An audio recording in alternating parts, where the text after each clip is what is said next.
Hi, everyone. Welcome to CFUN's 2021 Annual Community Forum. While you're looking over the agenda for tonight, I'll introduce myself before we dive into everything. So hi, I'm Amanda Alshouse.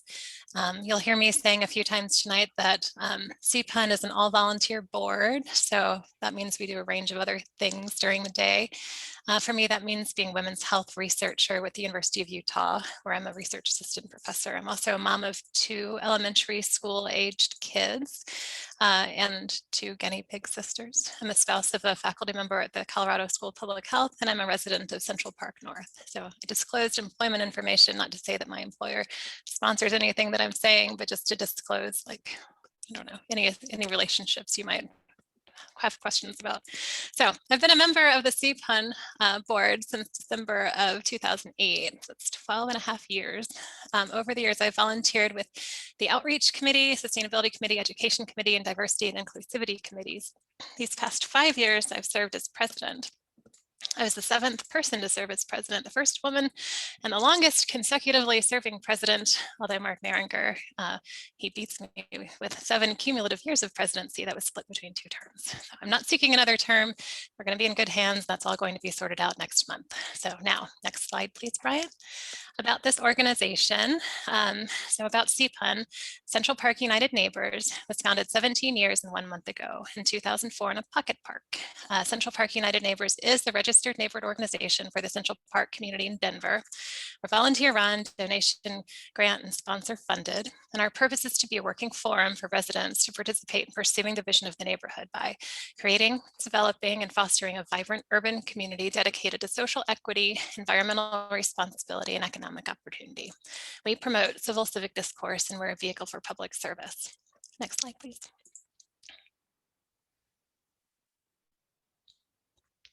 Oh, Brian, next slide. Oh, no, that is the next slide. Sorry, I didn't see it. Okay, sorry.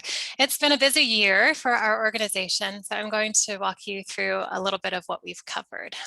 In June of 2020, while we were figuring out how to operate as an RNO remotely, we initiated a community-driven alternative name selection process. So the context for this was the national movement, of which we're approaching the anniversary, which is tragically rooted in the murder of George Floyd. As the community was returning to its name with a greater solidarity and finding an alternative, we stepped in to offer a process to reach that alternative together. We then led that process through the rest of the summer. Just last night, Chris Herndon will be telling us the city of Denver voted procedurally to adopt the name for our community. So at the end of June and early July, we recruited and then hosted an advisory board for the name selection process. Then in July, we led the community through 3 rounds of voting for a new name. Then on August 1st, we announced the new name. And then 30 days later, our organization voted to adopt the new name for ourselves. Then we switched from being SUN to Central Park United Neighbors. This passed unanimously, or very close, with a high threshold.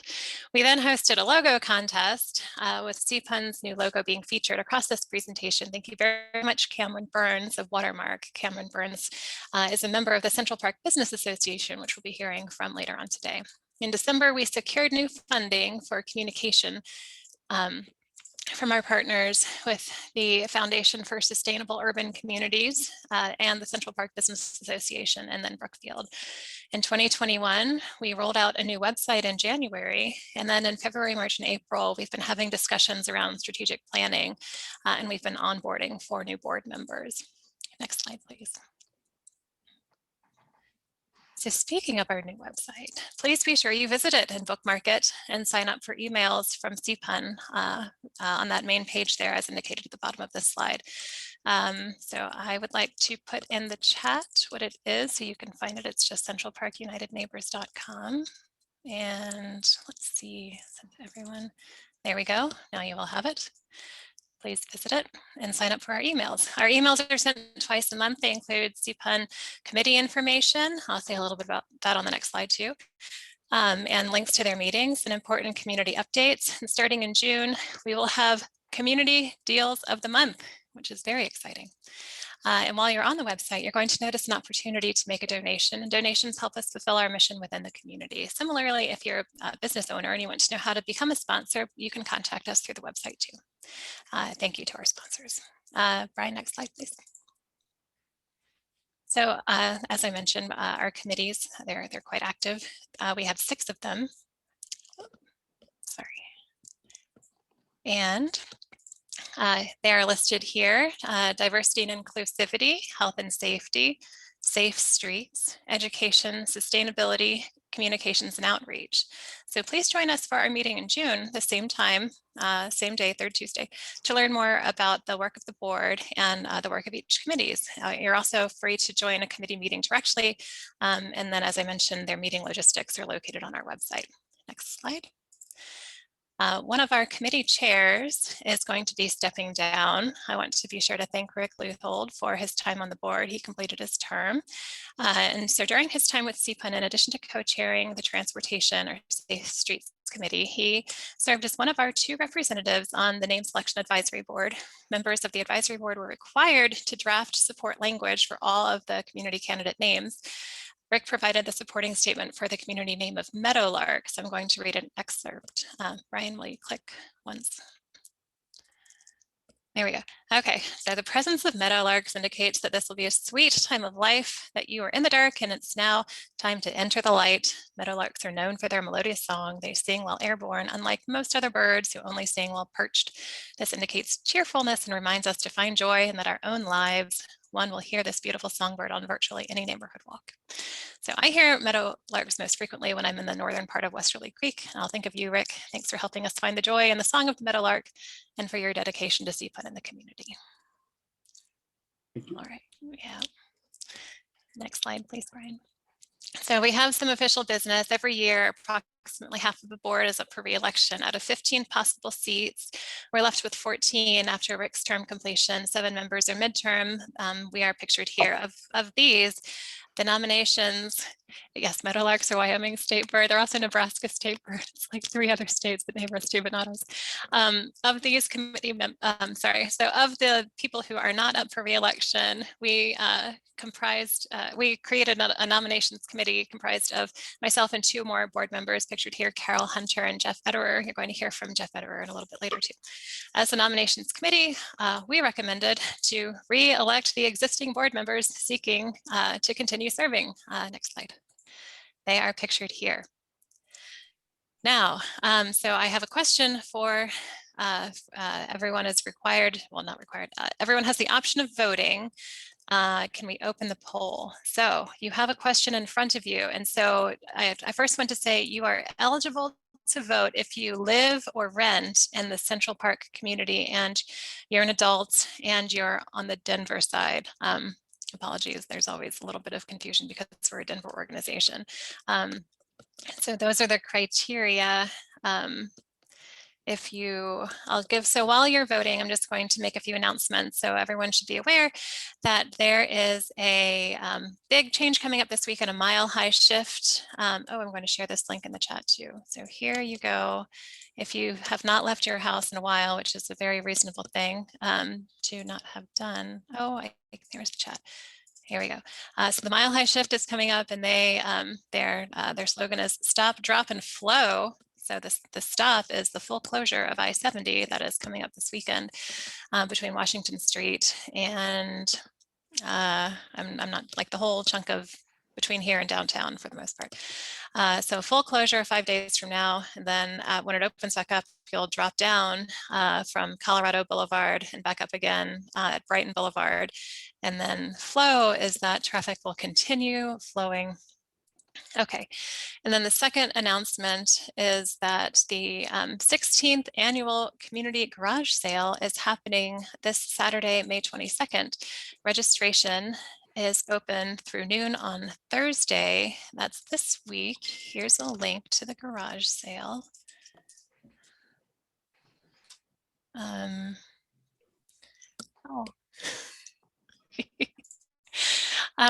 Okay, and Michael Kearns is watching, and Michael and Diana Kearns, our sponsor, who is hosting the garage sale, and they've been longtime community volunteers. So this is something that's resident run. You know, it's not run by CPUN or the MCA or any of the other organizations. So big thanks to Michael and Diana Kearns.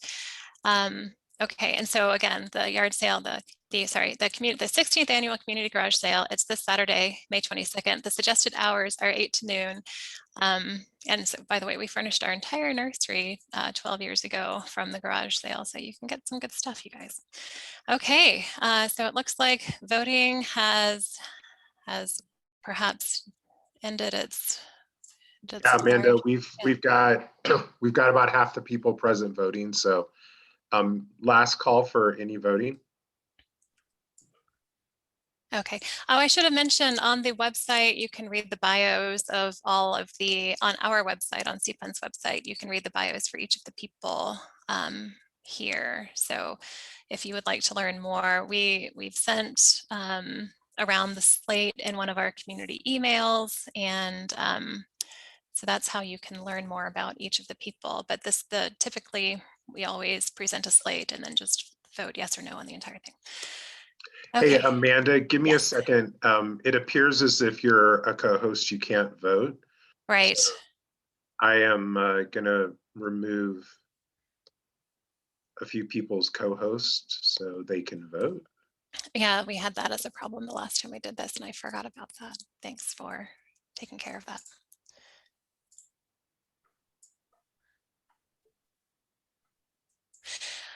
And with the garage sale, they have 354 homes registered so far. Oh, and Martha King was one of the people who walked underneath the new section of I-70 this weekend. That's pretty cool. I did not see that opportunity was coming up. I would have wanted to do that too. All right, Amanda. Oh, so I can vote. I have voted. All right. Anyone else want to vote? Message in the chat if you haven't voted, or all right. I'll end the vote then, Amanda. Thanks. Okay, does it just appear on the screen? Great. So I think we require 66%, and we have exceeded that with 97%. So do you support the slate of CPUN board members as proposed by the nominating committee and accepted by the board? 97% voted yes. So we will accept the returning board members. Thank you, Brian. All right, I'm going to move on then. The next slide has a little bit of information from the Green Book. Oh, I meant to find a link to the Green Book, and I don't have that. You can find it on the Foundation for Sustainable Urban Communities website. So from the Green Book, there is a commitment that 10% of for sale housing will be income qualified. As we approach the full build out, we anticipate that Brookfield will meet that requirement with out of 9,800 single family homes, 10% will be income qualified, and of 6,400 apartment homes, 20% will be income qualified. There are 7 properties with income qualified rental homes in Central Park, of which Mercy Housing manages 2, Parkside and Bluff Lake. Others are Clyburn, Kappa, Northfield, and Moline. So next slide, please. You might have seen this announcement in our email from last week, as well as post to social media. In December of 2020, we had a successful partnership between CPUN and Mercy Housing. They circulated needs for their residents, and then those needs were met. So a few months ago, we asked if this is something we could do more regularly, and they met with the resident services coordinator and came up with a few opportunities for meeting ongoing needs and other volunteer opportunities. And they're listed here on that flyer. And then I'm also going to put in the chat a link, and so you can read that a little bit more closely. I zoomed in on the needs there, and in the chat there's an Amazon wish list. And so now I'm going to toss to Ellen Abrams, who is the Regional Philanthropy Director for Mercy Housing Mountain Plains. Ellen Abrams.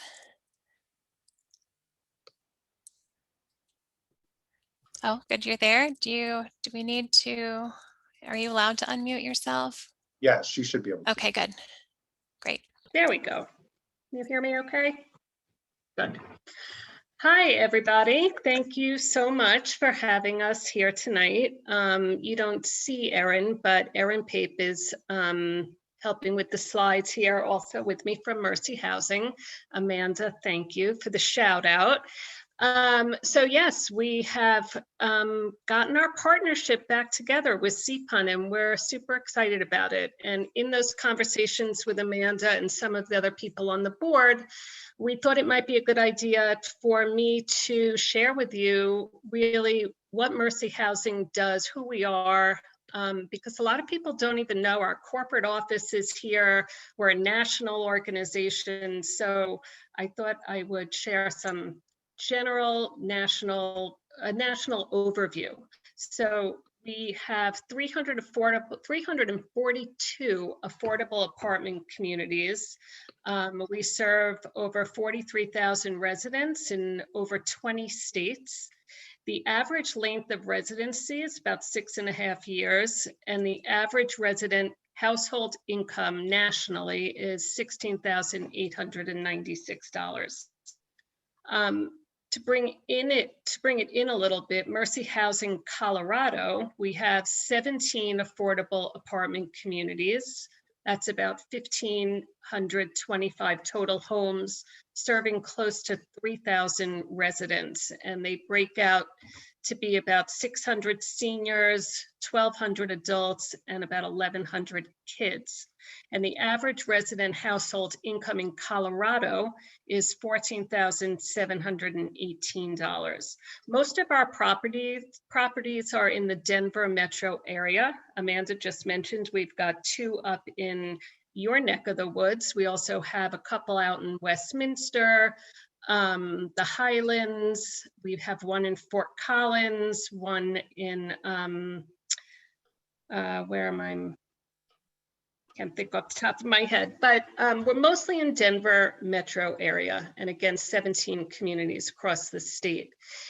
In Central Park, we have 2, as we've mentioned, 2 apartment communities, Bluff Lake Apartments and Parkside Apartments. They're both family apartments, fairly large, 92 homes at Bluff and 68 at Parkside.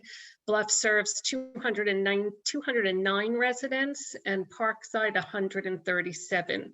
Of those, there are 85 youth residents at Bluff and 48 at Parkside. The median income is about the same at both, just a little bit over $11,000. Next slide, please. Thank you. So aside from the fact that we are the largest nonprofit affordable housing organization in the United States, and so yes, providing affordable, safe housing is our thing, but what really sets us apart is that we offer free on-site resident services programming at pretty much all of our properties.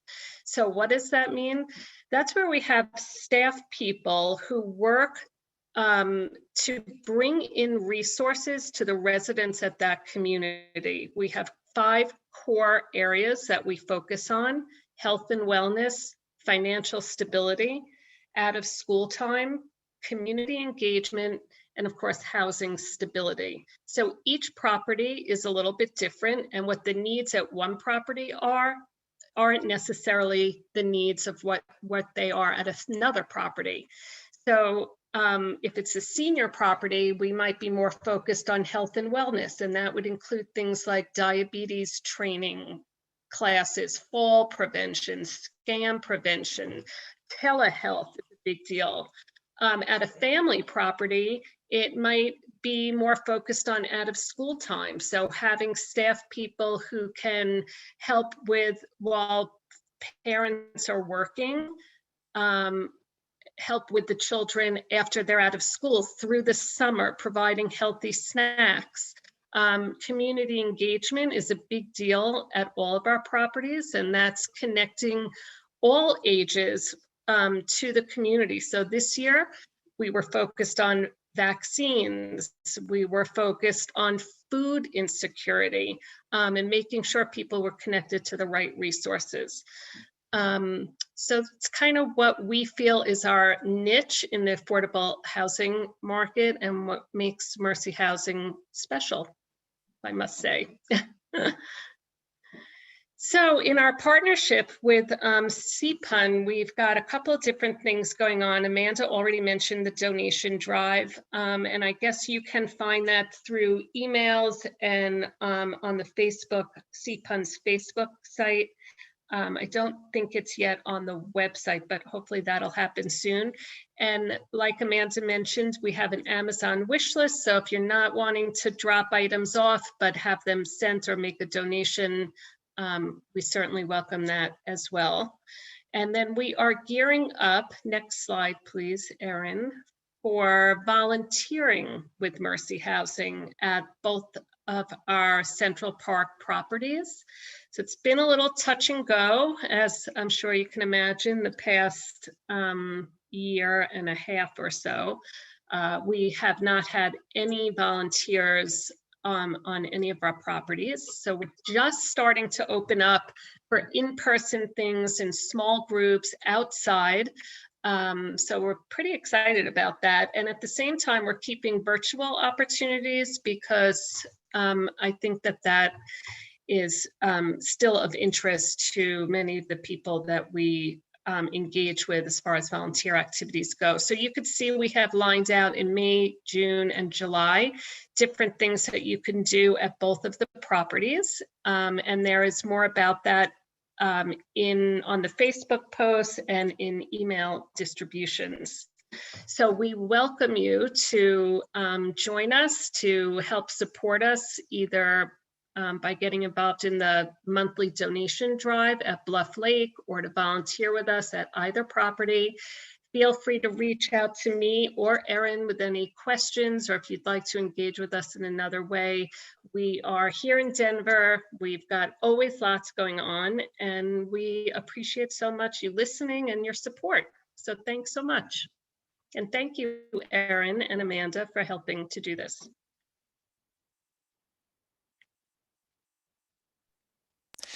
Thank you, Ellen. And so I think that in the coming months, it might be the case that somebody from Mercy Housing is going to be joining for just brief updates at our ongoing monthly meetings. And so that's another chance to talk and engage with the folks at Mercy Housing for people who are interested, just our regular monthly meetings. So thanks for being here tonight. And now I'm going to turn to Lieutenant Hines. We try to talk to Denver Police early in the hour because they can be called away at a moment's notice. Lieutenant Hines. Hey, good evening, everyone. For anyone on tonight that I haven't met yet, I'm Kevin Hines, and I'm the Sector 1 Lieutenant in District 5. What that basically means is I cover the western half of District 5, which includes all of the Central Park neighborhood within Denver. I'm going to be brief tonight because I know you guys have a lot on your agenda, but I'll just go through a couple other things that we're working on right now, and I'll let Danae Baskell, our Community Resource Officer, who's here with me, present some of the community events we have coming up. Just a couple of things I wanted to mention. We continue to struggle with catalytic converter thefts this year. We're up to 106 of those year to date, which is a huge increase over what we've seen before. For any of you who missed my previous presentation on that, those are being stolen because they contain precious metals that people can recycle for money. So we're going to be starting a new program to try to help prevent those, in essence, partnering with some community members to try to get engraving done on catalytic converters to put VIN numbers on there. So we still have a few steps to go before we can roll that out to make sure everything's working right. But our hope is to have that up and running within the next month and have a tool to use to make those thefts a little harder for the thieves. As we go into the spring and summer months, we're also seeing a rise in garage burglaries, as we always do. So just a reminder to everyone, please keep your garage doors closed when you're not in your garage paying attention to it, because it only takes a thief about 10 seconds to walk in, take your bike or your lawnmower or something else and disappear with it and leave you a victim of a crime. We're also dealing with continued complaints on street racing. Thank you for those of you who have called in complaints when you've seen the issues. That helps us direct our resources to it. We have one of our sergeants on the night shift assigned specifically to that issue every week, and we're making some strides on it in cooperation with the working group out of the Colorado Information Analysis Center. We have a multi-jurisdictional group that's working on this, and We've been noticing recently that the groups are feeling a lot of pressure throughout the Denver metro area, and hopefully that will drive that activity out of your neighborhood sooner rather than later. I'll turn this over to Danae real quick to see if she has anything regarding upcoming events. Just one thing I will mention is that we have our commanders meeting on this Thursday at 6 p.m. and that'll be via Teams, Microsoft Teams. And on that meeting, we'll go through a lot of the statistics in more depth when we have a little more time and we're not monopolizing your meeting here. So Danae, do you have any other events you wanted to present tonight? Is Danae able to unmute herself? She should be able to unmute herself. Okay. I apologize. Can everybody hear me now? Okay. So as Lieutenant Hines said, the commanders meeting is this Thursday. I will put the link in the chat for everybody. A couple other things. We do have Neighborhood Watch coming up. That's going to be June 3rd.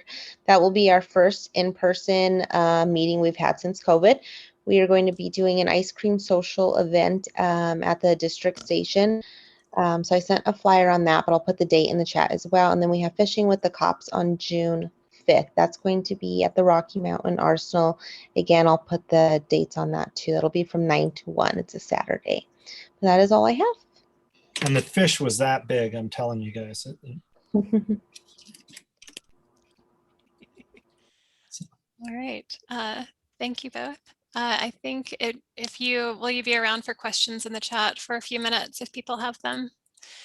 Can you post the link to the commanders meeting in the chat? Yes, I will do that right now. Okay, thanks. All right. So I'll keep going with the agenda. So next I have Kevin Burnett from the MCA. Kevin Burnett is the Executive Director of the MCA. Thank you for being with us tonight, Kevin. Thanks for inviting me, Amanda. Thanks for having me. Welcome, everybody. The annual CPUN meeting is always something that we want to give kind of brief updates on what's happening at the MCA. For most of you, you know what we do, but we're mainly involved in parks, pools, and programming around the community, and that is the main focus of what we do. Certainly, the pools are a big topic of discussion lately. Certainly, as we see changes in the COVID restrictions and the Denver public health updates making changes. So those of you that are kind of connected to us, you saw that we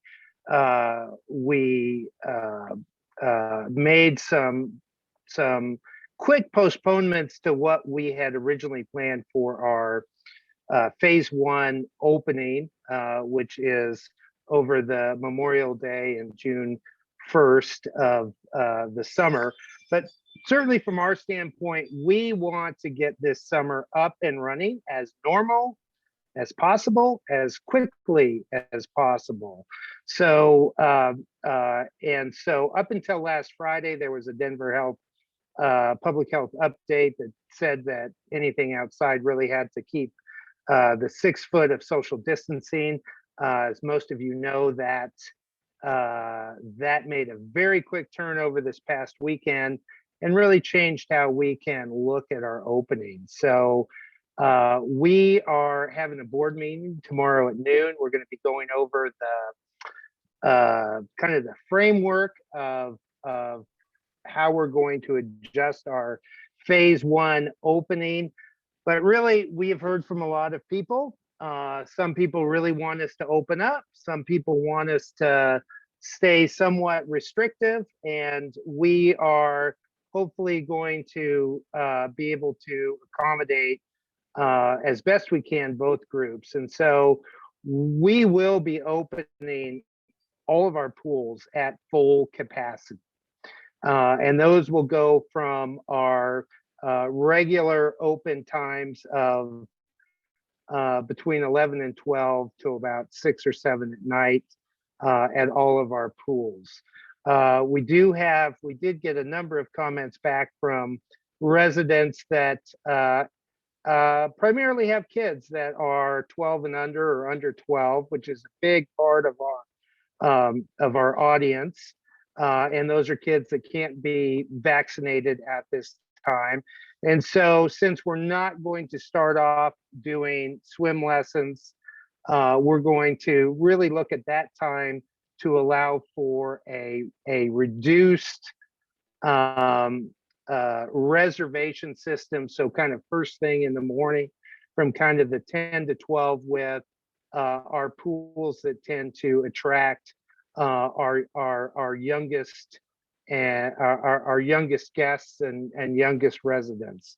So we hope that offering a short period of time of restriction and reduced capacity, but then our full kind of the meat of the day, again, noon to 7 o'clock at night, being able to have the pools open at full capacity. So those are really what we're going to build the phase one opening around, and we hope that that we move forward with a very active swim season. As soon as we get to the point where we can start offering swim lessons, we will. The other thing that we're moving on is markets, movies, and music. Last year, we were able to offer the market. We had some drive-in movies and some drive-in concerts. This year, we're going back to more of a program that most people are used to. So the market will start up that first weekend in June. Then we'll go into concerts at both Founders Green and Conservatory Green on our usual times. And then we have slated a whole movie series centered around Founders Green, like we usually do. So that's really, we're getting ramped back up for a very robust and full season. We don't think that we're going to run into anything that we ran into last year, and we hope that we can move forward in the same manner that everybody is used to us operating in. So I did see one question that came up there, Amanda, about capacity at the pools. Generally, it's around 200 swimmers at the pool. So that is the general capacity load that we have at each of the pool facilities. Kevin, there was a second question about the ActiveNet application, or I'm sorry, ActiveNet application, if there's a problem with it. I don't think so. The ActiveNet app, I mean, certainly it was, is there something that is more specific in what was up with it? Because that has been operating. Our website is operating and is operating as normal. So if somebody's having problems, please, we got our folks on the phone starting in the morning. So usually the best time to call us is between 10 and 4, and people on the phone can take care of anybody's needs. And Diane, if you can, or Kevin, I know you're on your phone. If you guys could maybe just post the link to the app, that'd be great in the chat. And then there's there's two other questions. Will you still have to reserve for the pools afternoon? No, there's no reservation. We're going to drop the whole reservation. You know, the reservation system was based on what we did last year, where we had very limited capacity. And so trying to get the turnover, knowing that we had to accommodate as many folks as we could. So in the afternoon, there will be no reservations. It will be open to all. And then Kevin, last question I think is, how many swimmers will be allowed during the reduced capacity hours? We'll basically have 100 at the at those pools. Normal capacity is 200. So we're thinking that, and that's pretty consistent with what we typically have at the smaller pools, from 10 to 12. But we'll offer a reduced capacity first thing in the morning. And then if folks feel comfortable, they can stay, or if they don't feel comfortable, then they can leave at the noon hour and go from there. And then one other question, do you expect to allow food and drinks as you've done before? Absolutely. Yeah. Absolutely. Food, drinks, and what we normally do. Essentially, we're going back to a full open deal. Again, we're working out a few of the details as we go. So we will be announcing all of the specifics on our e-blast that will go out Friday. But those are the main, that's the main framework that we're working from at this time. Kevin, can I just clarify? This is Diane. Yeah. We won't have a concession stand open, however, at the beginning. Right now, we're getting staff together, so that will have to come as we move into the season. But once we open, we will not have concessions available. Yeah. And Kevin, June 1st is the opening day for the pools. We're going to do it. We will probably, I mean, we're going to announce this on Friday because, again, we're still working out the specifics with staffing and everything. We hope to be able to offer a soft opening over the Memorial Day with a full open on June 1st. Okay. Does And the then- MCA operate any splash pads, or is that all City of Denver? Well, we have Buffalo Wallow, we have Buehler Park, we have Conservatory Green, and we have the West Crescent at Founders Creek. Okay, will they be open this summer? Yes, they're open right now. Great. Yeah, Thanks. yeah. So everything is open as we speak. Wow. All right. So Lots what of a- water. Hopefully yeah. we have lots of sunshine to go with that water as opposed to the rain we've been That's having right. lately. So yeah. So much in flux this week. Thanks for giving us as much information as you possibly Yeah, can. and right now. as people have questions, they can go to the website at MCA 80238 and go to the contact form, and if you have any questions, type it in there, or don't hesitate to call our office. Again, the best time is between 10 and 4 that we have people dedicated to phone lines. Great. Thanks, Kevin. All right. And now Councilman Herndon. Hey, good evening, everyone. I just went ahead and put my email address in the chat, though based off the emails I receive, I am confident most of you know how to get in touch, but for the one person who does not, that's my email address. Happy to be here. Want to just put a shout out to say, even though most of us may be over the pandemic is not over. I'm not sure if you heard, we lost a Denver sheriff deputy this weekend who passed of COVID. Denver Sheriff Deputy James Herrera, 51 years old, 25 years with the Denver Sheriff's Department. So almost half of his life passed for COVID. So I just want to encourage people to follow the health guidelines, as confusing as some of them can be. If you are eligible and don't have a medical condition, please get vaccinated. That's how we're going to get to the new normal. So just wanted to share that. Couple of things. It was a really uneventful Monday. You probably did not even notice this, but Denver City Council unanimously on a block vote approved the work that the neighborhood did last year in making the Central Park name official in our city plans moving forward, updating our old plans and any plan moving forward. The neighborhood will be referenced as Central Park. And it was no announcements. It was part of the block vote, but that's because of the great work that you all did previously. So I wanted to thank all the community members, all the volunteers, the Sun, putting that effort together, and thank you for that. So that happened on Monday.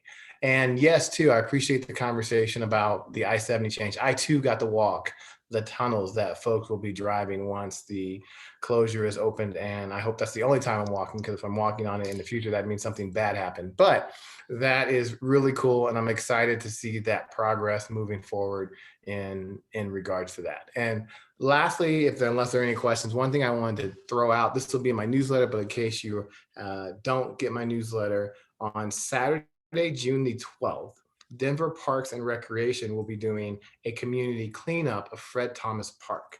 That's going to go from 9 a.m. to 12 p.m.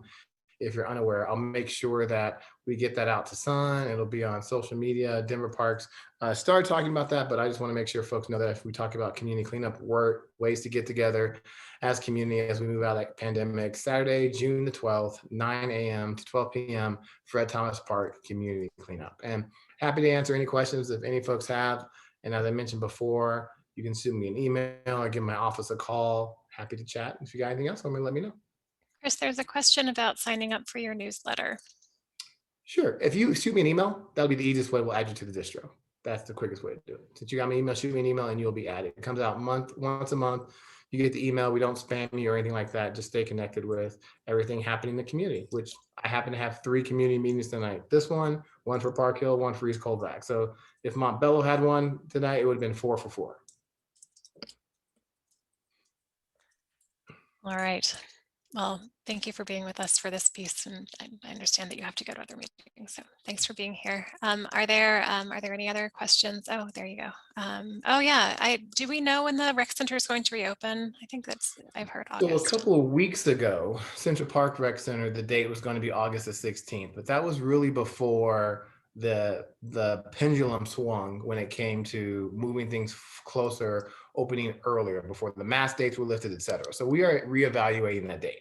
And so I feel comfortable saying that will change, but not entirely confident, because it's more than just opening and deals with staffing as well. But we are reevaluating that timeline that we set up for our recreation centers opening. Because as I mentioned before, those announcements happened long before the announcements came about removing mask mandates and capacity limits. So I believe it will open sooner, but we don't have a date yet, but just stay tuned for that.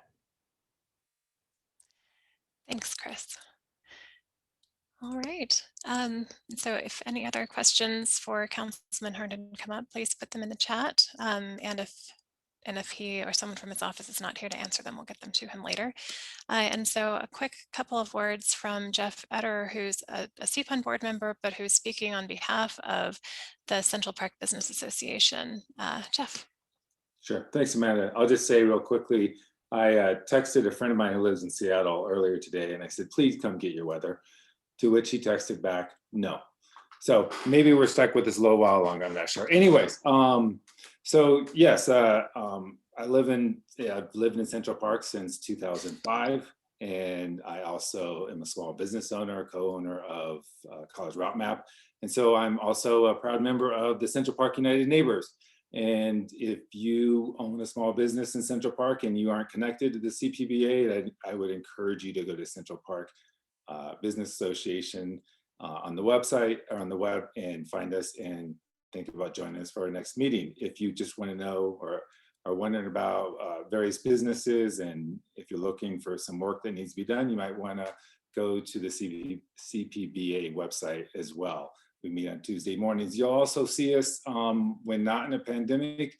You'll see members of the CPBA at various events under a tent that's marked with Central Park Business Association.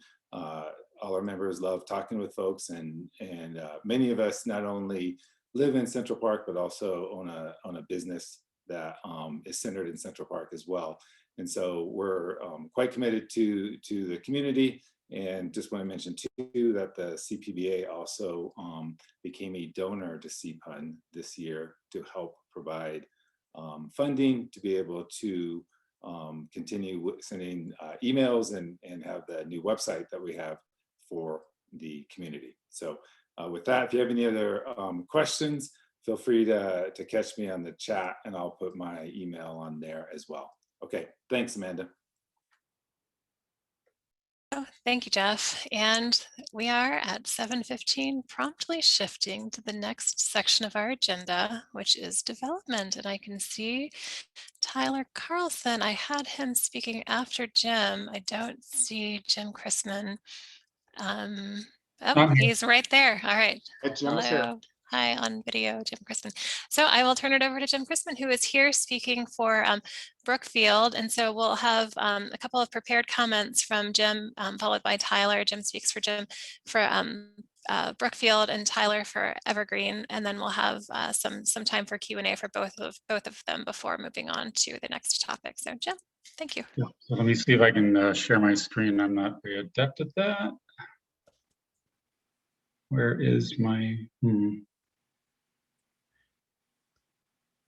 Well, what I'm looking for is not there.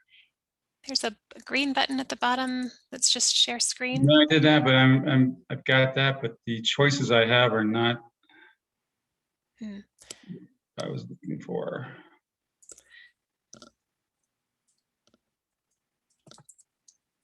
It's not incredibly important. But Do you want me to go to the Denver 80238 website to pull up a map? Would that be helpful? And I can share my screen. Sure, we can try that. Oh, hang on. I just saw one of it. Maybe this will do it. Okay, here we go. See that? Yes. Okay, so this is the north half. Actually, you know what? Is it really small? This is a north Stapleton photo. I've got north, south, and I have one of everything. Should I maybe start? Yeah, if you just put them up like this? Yeah, it's a little bit, it's small, but it's certainly better than, yeah, if people have questions, we can work something else out. So lots to cover. Amanda asked me to cover what we currently have under contract, what we're planning ourselves as Brookfield, what's going on with residential to the north and a couple sites in the south. So I'll start with what's under contract. It's going to move me between maps, so I may just talk in terms of cross streets. But start first with Raylen. Raylen is a multifamily developer. They developed the property at Central Park already, the one in Aurora. I think it was called Solana, right off of MLK. And they have two other projects under contract currently. One is located next to Tyler's project along 56 that he'll speak about shortly up here. I don't know if you can see my cursor move, but I'm basically at 56 just east of Central Park Boulevard. The other one is on the south side of the site, and it is just north of the tower, so north of the old Punch Bowl site, and due north of another site that Tyler will talk a little bit more about when it's his turn. They have about 300 or so units, I believe, planned on the 56th Avenue site, and 270-ish, I believe, at the Control Tower site. Both sites scheduled to close this year. That typically means that, that groundbreaking would be shortly thereafter, but I can't confirm that for sure. Another multifamily developer called Price Development has a site under contract. This one's at the southeast corner of MLK and CPB. They are set to close in June. I don't know what their construction schedule is. They're around 300 units, I believe. And then another developer called CIM has the property adjacent to what used to be the Grove, the senior housing site near the town center. I forget the name of it now because it's under new ownership. There's a little 2-acre site, and they are going to develop, I think, 50 or so townhomes. And they did a similar site at 8th and Colorado that I think they are hoping to kind of not duplicate, but maybe replicate. And that property is scheduled to close in June as well. And I would expect them to probably break ground shortly thereafter. But again, I don't know for sure. We did close, I can talk about this map again. This teeny little site up here, if you can see my cursor, maybe not, 1.5 acres at 51st and Havana. That's just a little industrial site that closed earlier this year. That'll probably accommodate a 25,000 foot or so warehouse building.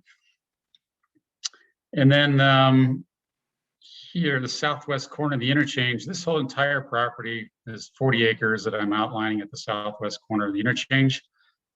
In the northeast, 10 acres of that is currently under contract with well, it's a developer called United Properties who developed all this industrial south of 40th. In this case, they have a user that they're representing, and they're doing a build-to-suit. And this is an office use. It's a credit union that's relocating from a different Denver location to this site.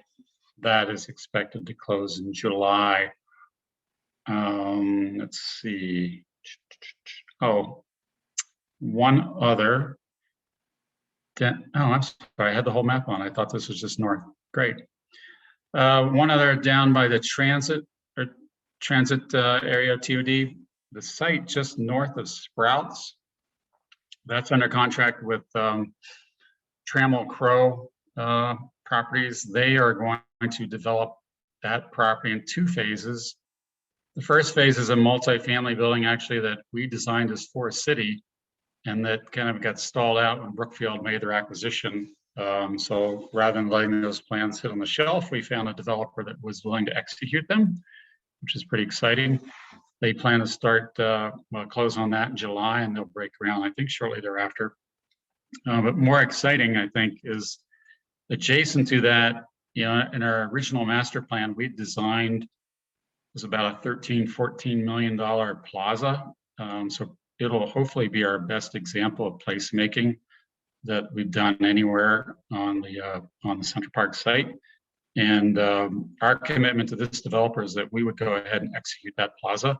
So that's scheduled, we'll probably break ground on that next spring, and it'll be completed probably next fall. That's roughly, maybe a little bit earlier, maybe concurrent with when they would open their first phase of the multifamily. I'm not exactly sure when that is entirely.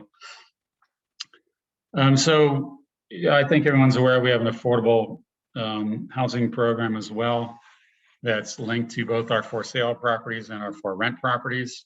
So 20% of the total rental properties that are delivered at Central Park must meet affordability requirements. And I rattled off a lot of market rate properties. So we have also some affordable sites that are moving forward as well.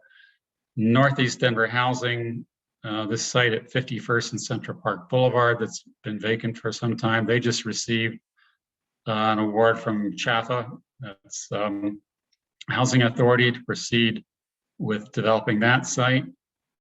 We have portion about 2 acres of the site just east of JCPenney's that's under contract with the local developer who is who has a request into CHAFA for funding of that property. And then this 2 acre or so site, hopefully you can see my cursor moving around, but south of Sprouts, that's under contract also with Northeast Denver Housing. They have received an award for that as well. Those are the 3 active sites. We have other sites that are set aside, but there are limitations on how many awards can be made in a given year. So these will be the next 2 for sure, and maybe 3 if Mile High Properties receives their award over the next 2 or 3 months.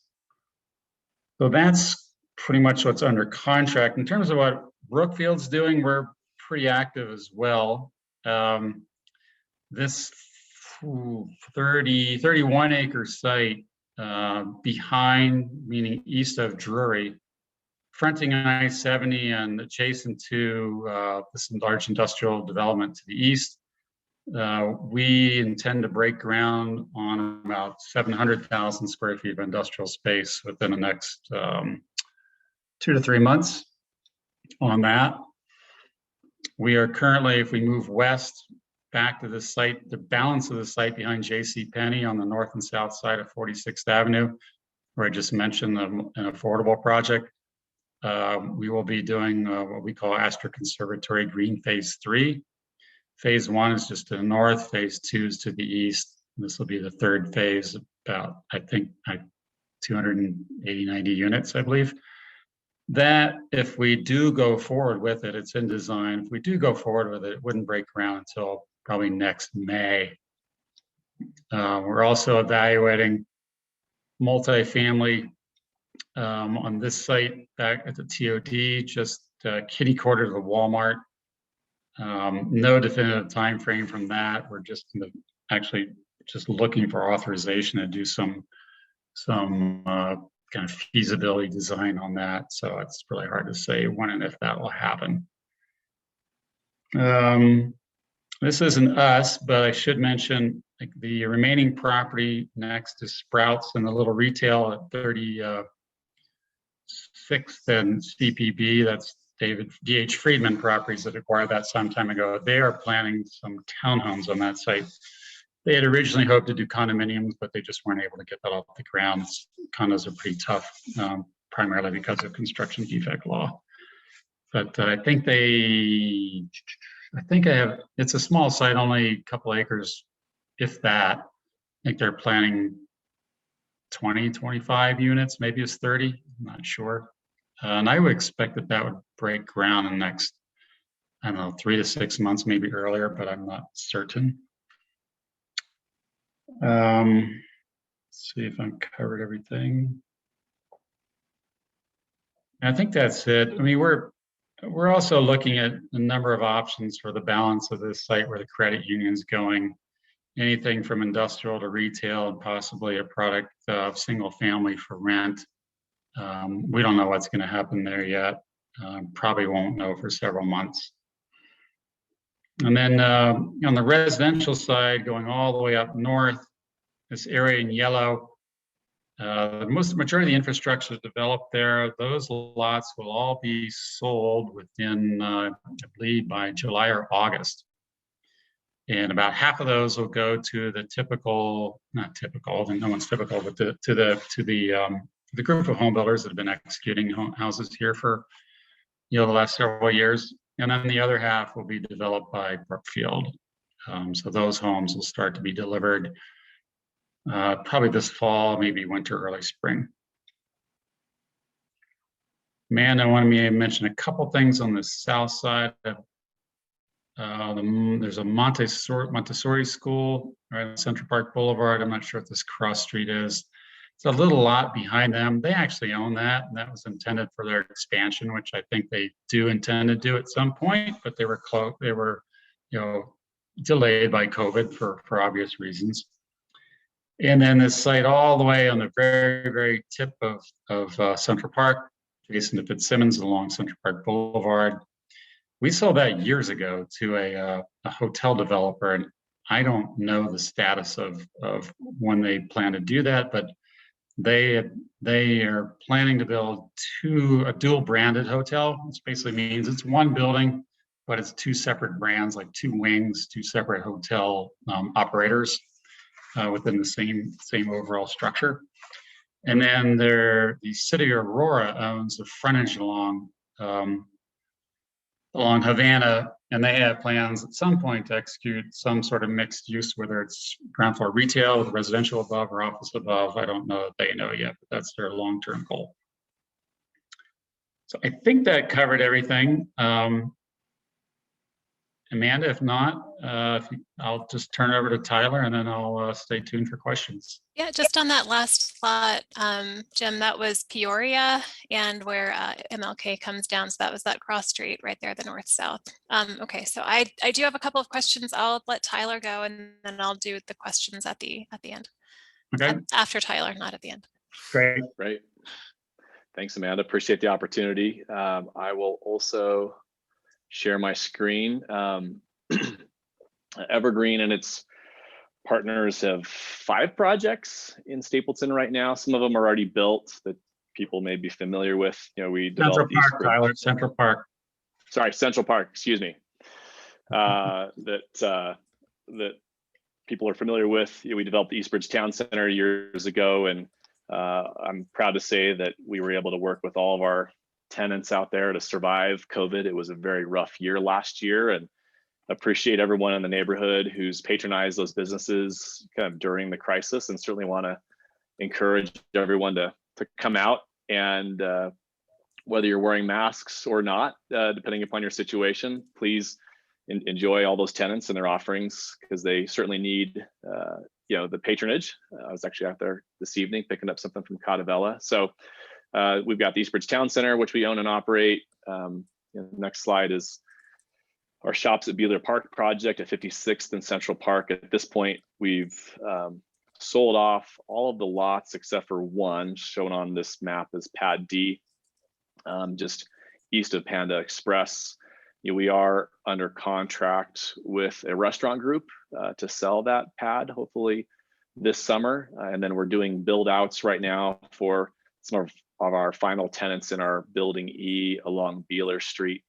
And then we sold years ago buildings, the pad where buildings G and F are shown on this flyer to a local dental practice. And we've heard plans from them that they hope to commence construction on those buildings here in the next, at least one of the buildings here in the next year or so. They had some delays on their expansion plans, but that is owned by a dental group. So those are the two projects that a lot of people are probably familiar with. We have two other projects at the Central Park and I-70 interchange.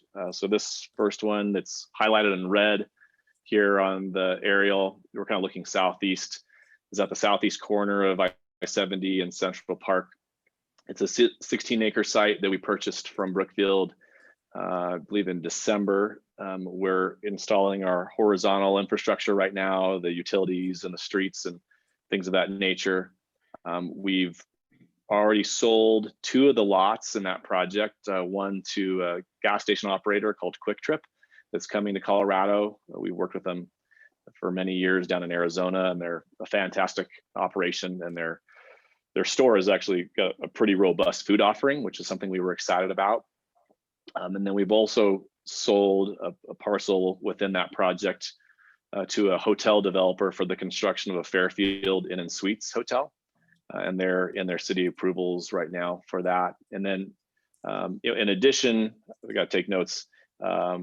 We also have a deal with a car wash group that's also making its way through the city approval process. We have a restaurant that we have a lease with, but they're not quite ready to disclose their identity. And then we're in negotiations with several other groups, including some additional restaurants and some entertainment type uses for that site. And then flipping to the north side of the highway, at the northwest corner of the interchange, just directly west of Drury, we closed on that site, I believe, in February with Brookfield. We're also installing our horizontal infrastructure as we speak. It's all been slowed up because of all the rains, but we've got a great group of end users coming to that site. The ones that I can announce today, or we have leases with Chili's, PNC Bank, SCL Health.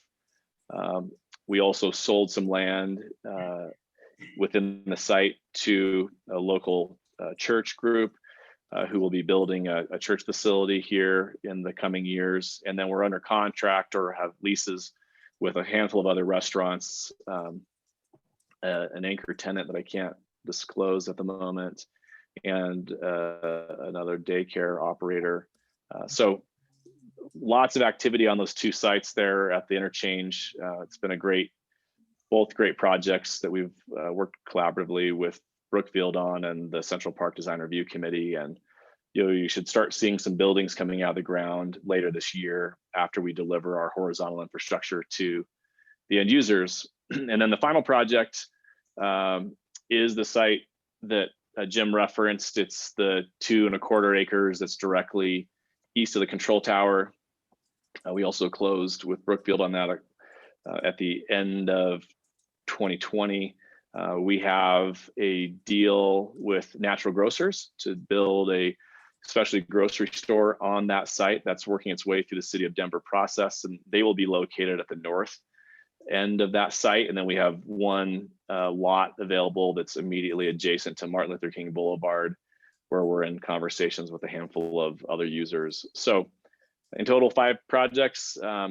Stapleton's been a great place for us to own and operate and develop real estate. And near and dear to my heart is my daughter's graduating from Swigert this next week, and we lived in the master plan for 10 years. So happy to answer any questions about our deals, and I'll turn the time back over to you, Amanda. Oh, great. So the questions that sorry, you mentioned staggered graduation next week, and I might start crying. My son's also graduating. The traffic impacts from the project that have been named, specifically the high density along Central Park Boulevard.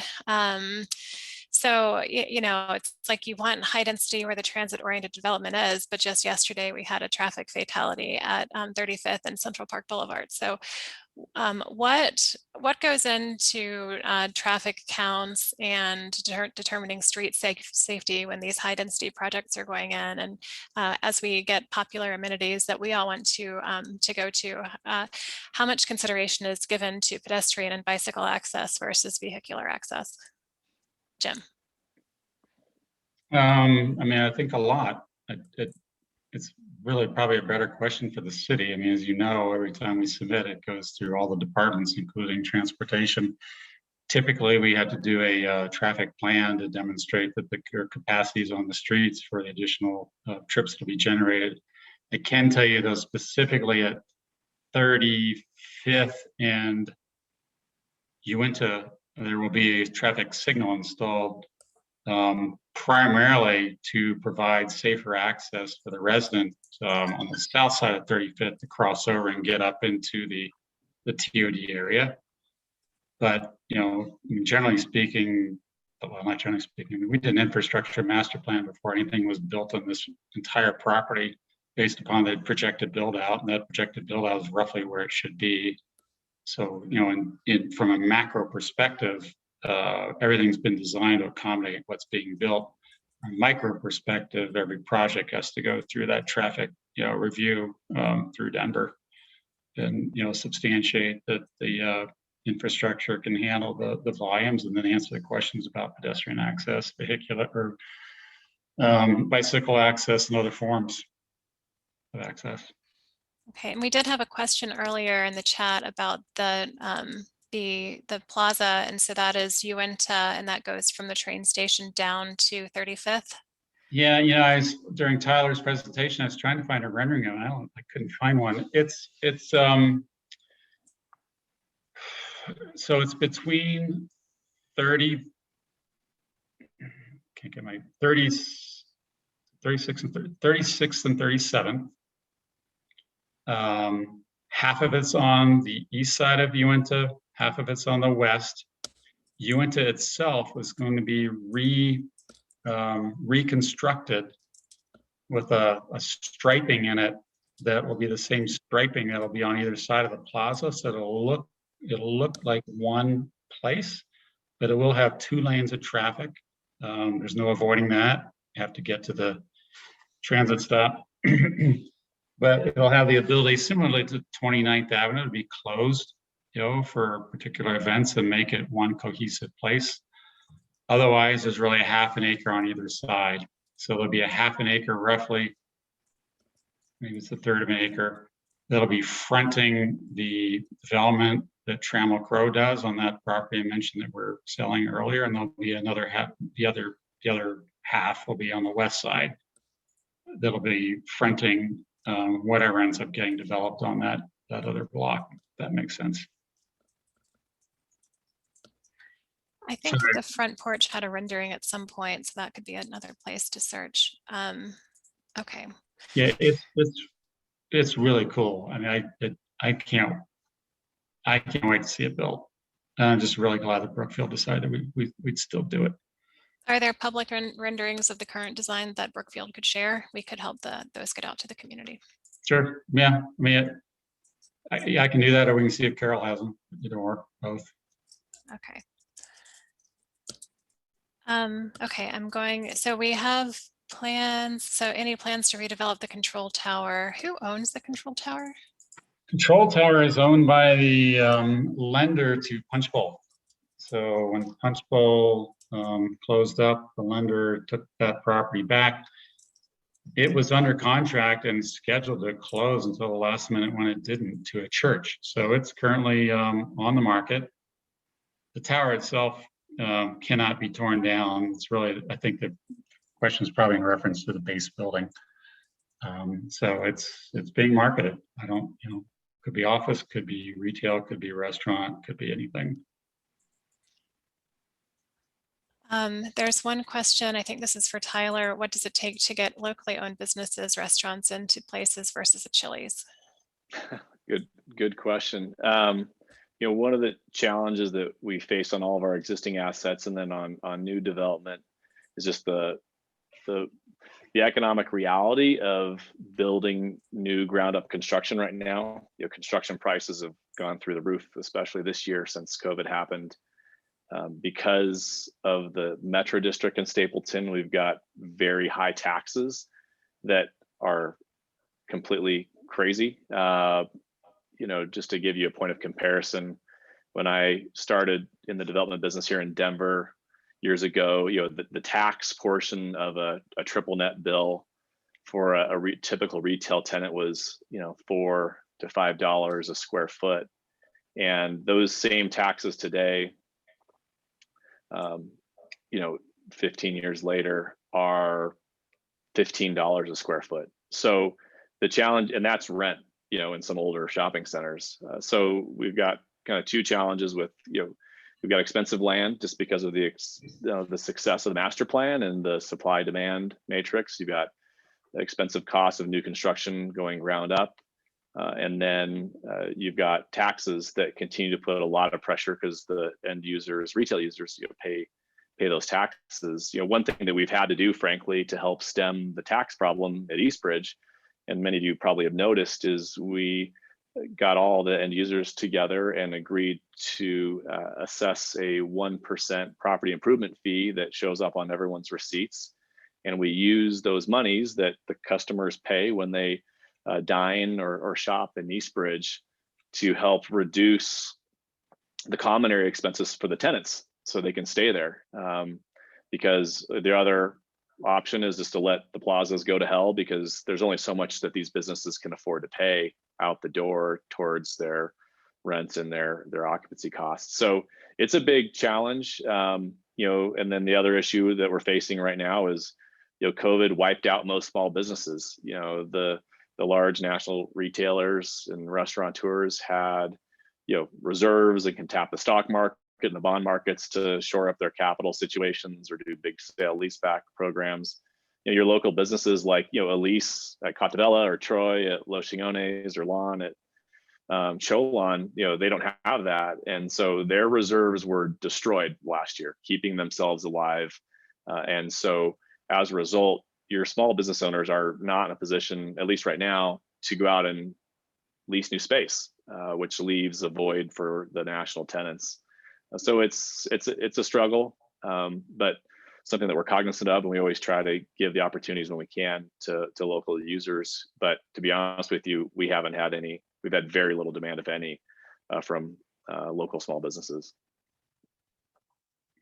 Thank you, Tyler. I want to draw people's attention to Eric Herbst, who posted in the chat. Eric joins our monthly meetings for Northeast Transportation Connections, and has linked to some of the approval process for transit that, or for vehicular access in transit that new development has to go through. Great. And regarding density, I don't think that I asked this. Rick asked, and this is for Jim, with condos being developed and selling well downtown, why is it so difficult to get a high-rise condo project near the TOD? So Jim, you've mentioned the single-family home plans for that parcel north of I-70. Why not higher density because it's so close to mass transit? And then also in the TOD area as well. Well, I mean, David Friedman tried to do it, and that wasn't even high rise. That was 6 stories. He couldn't get it financed. I can't tell you why he couldn't and others could. I can tell you that no one's approaching us to do condominiums. And, we're so well known now and understood that if somebody has a project, they're going to come to us if they think they can do it. We get calls all the time from different developers that want to do different things, and it's always just a matter of figuring out what makes sense. We're not getting any calls from anybody that want to do condominiums. So I just point to construction defect laws that are a little bit better, but not good enough to the point where a developer or maybe a lender want to take the risk in this submarket. That's my theory. I don't know. I don't have the answer, but I think that's what's going on. Okay, and then just a clarification question: is 51st and Central Park Boulevard, are those market rate or affordable apartments? Yeah, income qualified, affordable. Okay. That's the Sorry, site. Yeah, that's what I think I call it affordable too. But yeah, that was a site identified a long time ago for that. Okay, and there was one more. Oh, I'm so sorry, guys. I had it. I will note that I think Tyler, a couple of people called you out on not going with the new community name, so you have to put a quarter in the bucket for that. Hey, when you live in the master plan for a decade, it's hard to change your habits. Indeed. Okay, and so I think that's all I can. Is there anything? Mark asked, where's their land after everything I talked about? The answer is there isn't any. Okay. Once everything I talked about is executed in one form or another. I may have missed a TOD site or two, but otherwise that's it. Thank you. Someone repeated the question, the one that I was looking for. When is the light going to go in at UN 1035th? Will that go in? I would expect probably next spring, within a year. Within a year is probably safe. I don't know exactly, but it should be within a year. Okay, and given that you're saying that everything will have been developed, given what you've talked about, so we're still on track for a full build out completed before 2025? No, I don't think so. No, because I talked about probably 1,200 multifamily units that Brookfield might do. And that could be 4 projects and figure 2 years per project, start a project every 2 years kind of thing. So I think it's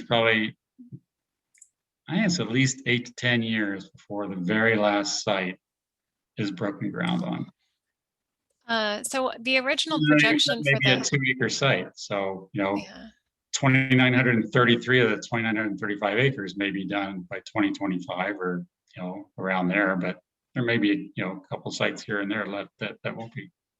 Okay, but in terms of the financing and the major infrastructure will all have been put in by then, and so the way that things are funded, it won't impact our ability to finance infrastructure. No, there's very little infrastructure left. Okay. So extension of 40th Avenue to serve that credit union site I meant. I think most of the infrastructure in our last residential neighborhood is done.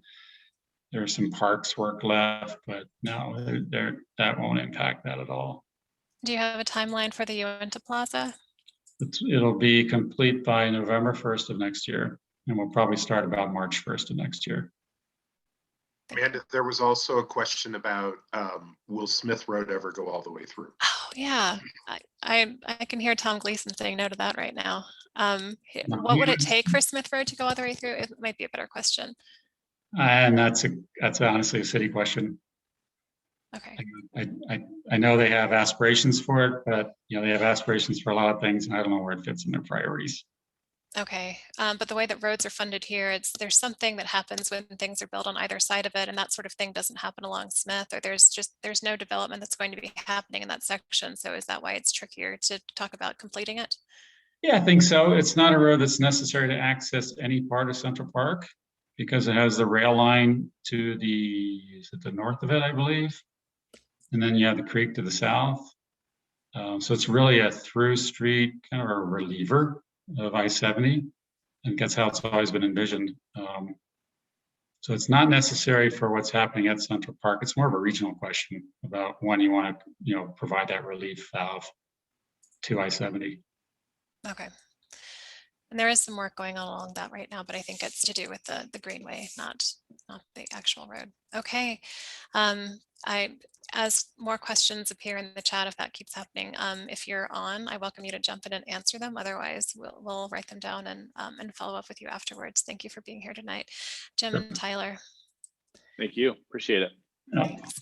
All right, so the last item on our agenda tonight is education. And so I'm going to ask for Liz Mendez and Jen Bacon and Vernon Jones to turn on their cameras because that will make their pictures jump to the top of my screen. Oh, we just had a city question. I didn't realize Chris was still on. Anyway, Chris, if you have an answer to the Smith Road question, please put it in the chat. I see Vernon, hi, and I see Liz Mendez, hello, and I see Jennifer Bacon, great. So I know that each of you have some prepared comments that you're going to start with, and so I'll pass it to you, and I don't know the order in which you plan to start. Liz, should I call on people, or do you have a formal plan? I'm going to say good evening to everyone, and I want to say thank everyone on behalf of Northfield High School who supported our recent graduation. We really appreciate it. It was a wonderful ceremony. We appreciate the MCA who supported us. We appreciated CPUN who came out and donated some balloon arches, I believe, helped out with those. So really, thank you for being there for the students. That they had a wonderful time as they got to be back in person with their graduation. So thank you. And for those who don't know, I'm Vernon Jones Jr. I'm the Executive Director of the Northeast Denver Innovation Zone, which supports Northfield, Swaggart, McAuliffe International, McAuliffe Manual, Willow, and Montclair. So glad to be here. I think all the technical stuff, Liz has got most of those answers, and Director Bacon, I'll pass it off to her to say hello.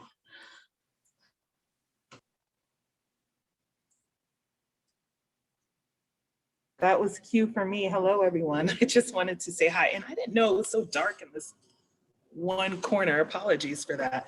But for those of you I haven't had the privilege of meeting, my name is Jennifer Bacon, and I represent Northeast Denver in District 4. And I'm here joined with DPS staff.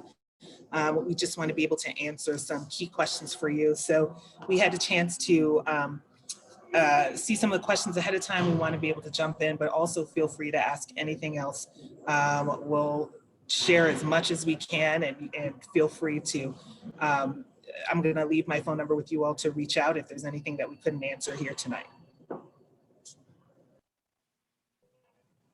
Thanks. And with that, I will introduce myself and begin to answer some of the questions that were provided to us in advance. I'm Liz Mendez, and I'm the Executive Director of Enrollment and Campus Planning with DPS. And I have gathered some answers from some of which comes from my department and some from other departments. And I've brought information with me today to answer some of these questions. And I appreciate the opportunity to be here to really speak directly to a neighborhood about concerns and issues that are specific to your neighborhood. We don't often get this opportunity. So one of the first questions was about the last parcel that we have north of 56th Avenue. And indeed, we do have one more parcel that is for building a school in Central Park. And once we have a new superintendent, what we would like to do is bring people together to really dive in and take a look at data and make a decision on what the best use of that site is. It's certainly for a school, but there's a lot of different ideas and opportunities that that site could be used for. A sort of a part B, 1B of that question was, what about some of the development? You just heard from Jim Chrisman, and we have a process where we work with the city on any new development, and we get a heads up from the city on any new development that we think is going to result in residential. And so we have been talking to Brookfield and the city, and we know that it is a possibility and not a sure thing at this point, but we're tracking this development just like all of the others in the city, and tracking what the yield could be of students and how that could impact the schools in the area. The next question we received was about the board resolution that was made, I believe it was in June of 2014, that 35% of students at Northfield High School would be from out of the boundary or from adjacent boundaries in particular. And what will we do to try to honor that as the population from Central Park increases? The incoming 9th grade class actually hit 35% exactly where we are today. We know that will change a little bit because we'll have more students who come between now and the start of school, and we'll also have some students who make different decisions or whose families move away. But currently, the incoming 9th grade class is exactly 35%. We know that as Central Park grows, it will not always be able to meet this 35% target. And we also really value the diversity that is currently at Northfield. And so we will do whatever we can to try to keep the out-of-district student priority in place as long as we can. But we also need to prioritize seats for the students who live in Central Park. At the same time, I think something else that's important to note is that most of the kids who come to Northfield from out of the district, or out of the boundary, sorry, come from the far northeast. And there's a lot of changes going on in the far northeast right now with 3 new high schools opening. And so we also may see a bit less demand for Northfield High School from the far northeast students. The next question we received is, what efforts are being made to open up space at the lower end for ECE? So I know that there are not a lot of ECE classrooms in our elementary schools in Central Park. And aside from a future decision about that last school property in Central Park, we don't have any plans currently to make significant school changes in the region.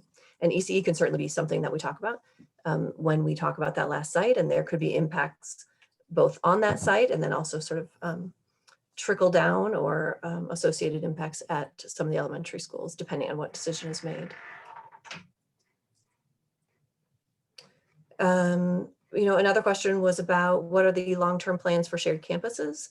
And again, aside from that last school property, we don't have any plans currently to make any significant school changes to schools in Central Park. Next question, I had to phone a friend on, so I will give you the answer that I received from transportation and from our Deputy Superintendent of Operations. Question is, how is busing impacting programming at each school versus schools shifting to accommodate transportation? And I think the specific question is, has DPS asked schools to give up teachers for bus service?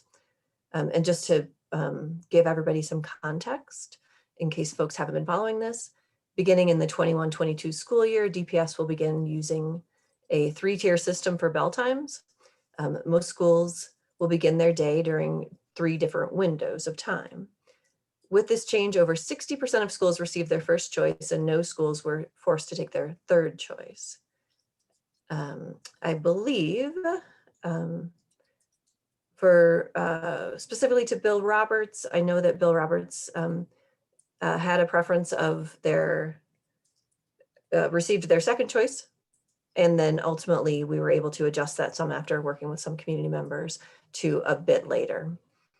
And the question about whether schools had to give up teachers, this was not about funding, and this is not about making decisions between teachers or other really important school needs for drivers. This is about a nationwide bus driver, CDL driver shortage. RTD is experiencing it all over the country. States, school districts, public transportation is experiencing it. We just simply cannot get enough bus drivers to provide all the routes that we have been providing and all the different times that we've been providing over the years. And we needed to find a way to make it more efficient because we don't have enough drivers. The next question we received was about making sure that when we are making big decisions, it is inclusive of all stakeholders, and how can we improve that? We've definitely heard the frustration and disappointment around the lack of engagement with the bell time conversation. And we are planning more and deeper engagement in future decisions. We're always looking to get better. Every time we do anything, but every time we engage with the community, we learn something new about who the right people were to include, who did we miss, how could we reach people better, and we'll definitely take what we learned here and improve in the future as well. And the last two questions, I think really I'm going to turn over to Director Bacon and to Vernon. One of the questions is talking about how can we identify adults in the community and create an asset map to identify what resources we have in the community to help support our schools. Yes, thanks, Liz.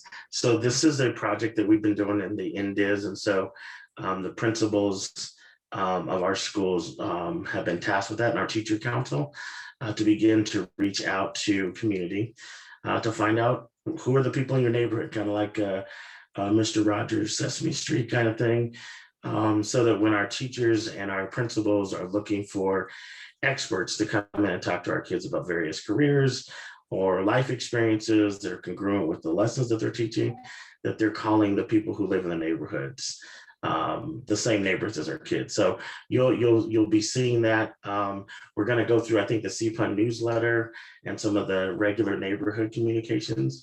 I think in the month of June, and I saw principals finalizing that communication, that we'll send that out. And so we're asking neighbors to register your expertise, so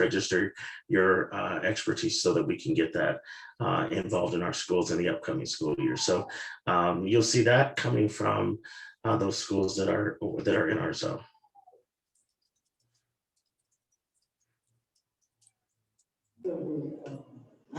Thank you for sharing that. I think NDIS is doing some really great work around bringing their schools together.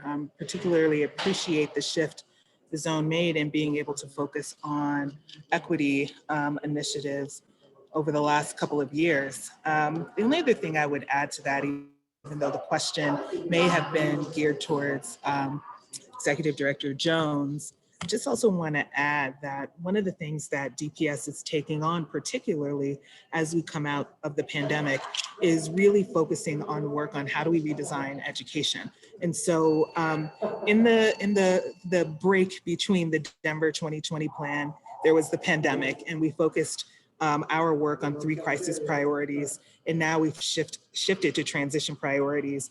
And one of those priorities is actually to figure out how to accelerate learning that was interrupted. And a big component of that too is being able to put social emotional support as well as community engagement on the table to support all of your kids and all of our communities. And so I'd love to be able to share with you, I can share, Amanda, that work that we're doing. It also kind of aligns to the federal stimulus dollars that we've gotten because we want to take this opportunity to really innovate. And part of that innovation is to have deeper touch points and relationships with our communities as they're full of assets that our kids can access.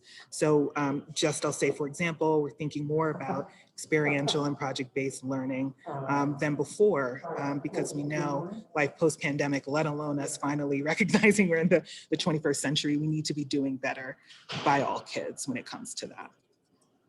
So I'll share with you the link. It's also on, been talking about it at a few school board meetings. I would love to share with you how we're looking at the stimulus dollars as well to invest in the opportunity that we have to make some real fun shifts. Did I miss the last question? Do you want me to talk about that, Liz? The last question is, what is the status of the superintendent search? It seems like that one's directed at you. Yeah, well, we want to say thank you to everyone who's participated in our search. The commitments that we made this year as a board were to really lead with our values. One of the things that I can honestly say as someone who went through the last search in 2018 is that this leading with our values was actually very key and critical. So we named the values of wanting to include our voices, not just get the feedback like we did, but to be able to have eyes on and for people to be able to contribute.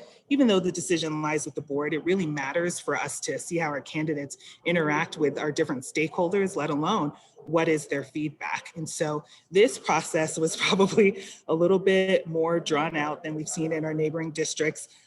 Side note, our neighboring districts hired, Jeff hired the number 2 from 5-star, and then Cherry Creek did then an internal hire. So it was really important for us to say, given the pandemic and given where we need to go, this is an opportunity to shift and to put some things on the table that we really want to confront. So we talked about looking for someone who's a unifier. We talked about cooperative and collaborative culture. We talked about how do we talk about equity and inclusion in very real, but prosperous as well as difficult ways. And so we're at the place now where we're also grateful and excited to present to everyone multiple finalists. We have 3. We posted all of their videos, community feedback. We handed students a form to be able to do on their own. That video is on our website, superintendent.dpsk12.org. It was posted on Friday. Since we've named the finalists by law, we have 14 days for people to do public comment and to give us feedback. So we have a feedback form on our website. We have public comment on Monday for the superintendent search, but please feel free to reach out. And we hope to make a decision, 14 days from last Friday in the next couple of weeks. So again, really grateful for everyone who supported this. We're excited that we're able to lead with values through this process and provide some really great candidates. So this is a new era for us. We're looking for folks who will roll up their sleeves, get boots on the ground, get into buildings, see the problems through the eyes of those who are impacted, and be able to lead with the vision, again, that really lifts up kind of like a grassroots spirit. So thank you everyone for that. I will say too that our interim superintendent, initially told us, he's like, we have till the summer, he'd like to retire. He was not interested in becoming superintendent. So he will be with us throughout this transition period as well over the summer. And we're really excited and grateful to interim superintendent Dwight Jones. If you've never met him, he's one of the best people in the world. I hope that you all get a chance to interact with him. But we're really looking forward to setting up the next school year with success. So other big celebrations, just as a side note, I know this doesn't have anything to do with Super Search. I know, congratulations on Northfield. I'm just so glad our students are outside in their grounds, getting diplomas. The class of 2021 will have stories to tell. And there's so many things that we're beginning to get our feet back under us to not just go back to school as it was, but to do everything that we can to start putting things on the table to doing school differently. So it'll be, I think the 21-22 school year will be fantastic.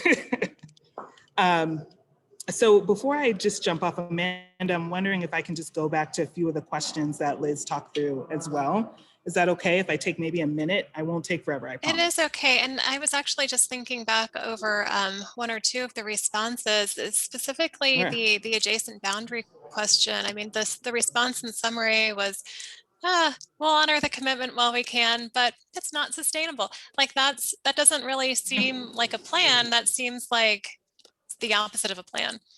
But go on. And you said adjacent boundary. Is that something I said? Can you just expand on that for a little bit for me? Board resolution to achieve 35% of students from adjacent boundaries at Northfield High School. I think that there was a year where it dipped slightly. So, allowing it to dip sets us up for failure. But then, currently the incoming class meets that, but then the response tonight was, we'll do it while we can, but we don't plan to make any accommodations to honor this in the long run. Well, I'll touch on that a little bit. I think there are a few ways to go about talking about that floor, right? So one, time, yay. I wish I was on that board at that time. I wasn't, but I think to the one point about shifts happening in the far Northeast, what our communities have actually grappled with was, where is the commitment for comprehensive high school and particular options in relation to Montbello and Green Valley Ranch as connected to Central Park? And at the time, that was the relationship. If you wanted that option, it would be provided in Northfield. But as our communities, all of our communities are growing in the Northfield side as well as Green Valley Ranch, we've heard from our families, in addition to some other actual operational concerns, we are consolidating 3 schools into 1. So if folks want a comprehensive option, there will be one in Montbello, but it doesn't mean that folks are precluded from choosing Northfield. We looked at some of these issues and maybe Liz, we can talk about this a little bit differently when we talked, you know, about East and McAuliffe with the FRL floors. There are other ways to think about being able to draw people in and providing preferences, but it doesn't necessarily mean that it's off the table. I think there is a curiosity about where is enrollment now, right? What do our communities look like as they've developed to be able to, one, track choice patterns, and then two, be able to figure out just generally, like quite honestly, where diversity is landing, particularly in the near and far Northeast.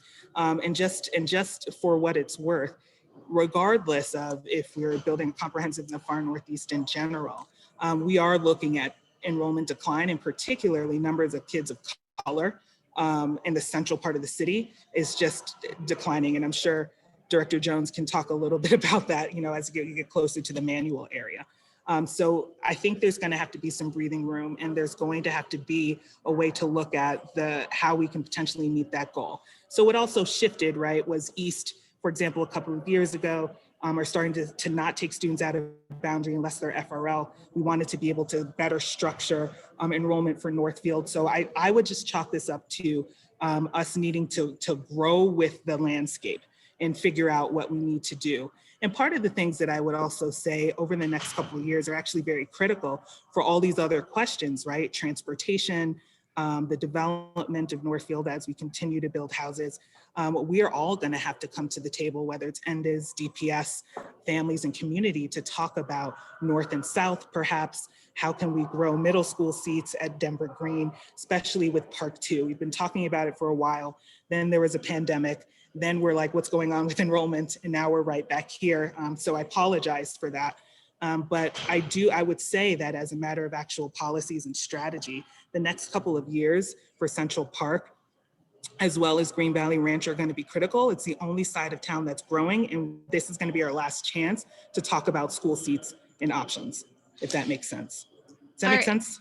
It does. Is the planned acquirement at Johnston and Wales going to provide seats for anything in the ECE through middle school through, like, will anything that's happening at Johnson Wales take the pressure off of anything? Perhaps for middle school, not for ECE, and forgive me if I'm speaking out of turn, Liz.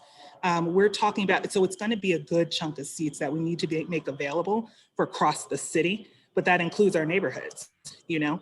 And so that is something that we took into account. We have some neighborhoods that we're trying to figure out how to prioritize, particularly in the farthest corners, to also support some of the efforts around diversifying DSA, let alone diversifying any school. But it is a bigger swath of seats that we anticipate, you know, will definitely play in. However, it's not enough that it will become like the new middle school for the greater Park Hill, Central Park zone, if that makes sense.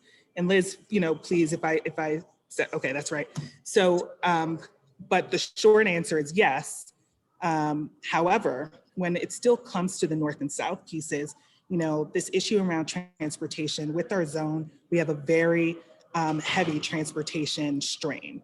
And that's just from getting kids from 56th Avenue down to 23rd and vice versa. And so it is something that we're all going to have to talk about realistically of, you know, where do we need to stress? What is our timing going to look like? What is our capacity with actual operators?